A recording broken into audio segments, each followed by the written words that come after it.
Hello everyone and welcome to episode 5 of my newsletter readings. Yep, you guessed it, another one from Joey Sturgis. I don't know why, he just keeps on writing newsletters worth reading. This one is called What is Music Post-Production? Post-production is one of the most underrated steps of the entire music recording process. Many engineers and producers segment the steps of a session into 3 distinct phases: recording, mixing, and mastering. With post-production, there's actually a 4th phase that should fall right between recording and mixing, sometimes even spilling over into the other 2. Post-production is special in the sense that it can be highly technical depending on the genre you're working with. Different genres require different levels of post-processing. For example, a loose jazz or funk song won't require the same level of processing as a pop or metal track where everything needs to feel a bit tighter. One of the reasons why producers and engineers skip this 4th phase is because, well, if they get it right on the way in, then there's no need to mess with it. And no matter what genre, tightness is always a sign of great chemistry between bandmates. Anyways, the first step in this 4th phase is comping.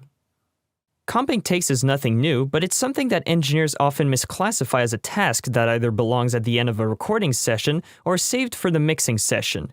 The truth is, if you're waiting to comp your tracks until you're in the middle of mixing, you've already lost your ability to do an effective job. Comping on the fly is a terrible way to find the right performances for your song. Takes are potentially going to have inconsistencies in level, timing, and tone that you're going to have a hard time being objective with if you've already got some plugins changing the sound of the track, especially if you dialed in those settings for a particular take.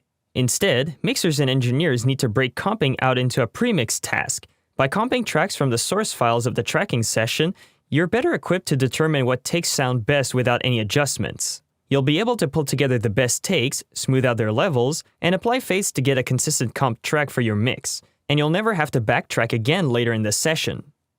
Yeah, if you plan on having a comp track as a final result, make sure every take was recorded the same way so you avoid noticeable shifts between takes and whatnot. And as for the backtracking part, I don't know, Joey, there might be an occasion where, let's say, a singer wants to retrack a section in the song because he or she came up with something the next day, maybe even the next week. Next step, pocketing and quantization. The timing of your song is one of the hardest things to get right, especially if there's a groove involved. Some elements of a song need to be locked to the grid, especially in modern pop music. But other elements are expected to be pocketed around the grid, sometimes in front of the beat and sometimes just behind. Generally, it's a good idea to start your pocketing edits by quantizing your drums if that makes sense for the song you're working on. From there, you can move track by track to pocket things like bass and vocals around the drums. For modern pop music, yeah, it does make sense because it's all computerized and it's not about groove. But for other genres like rock and metal, musicians should be responsible for pocketing themselves, not engineers, because the moment you quantize a track, you start making musicians sound like other quantized musicians. Each musician has his or own feel, and if it sounds a little off, just retake or punch in and there you go, self-pocket it. And you still get to hear the musicians afterwards. And the last one, oh boy, pitch correction.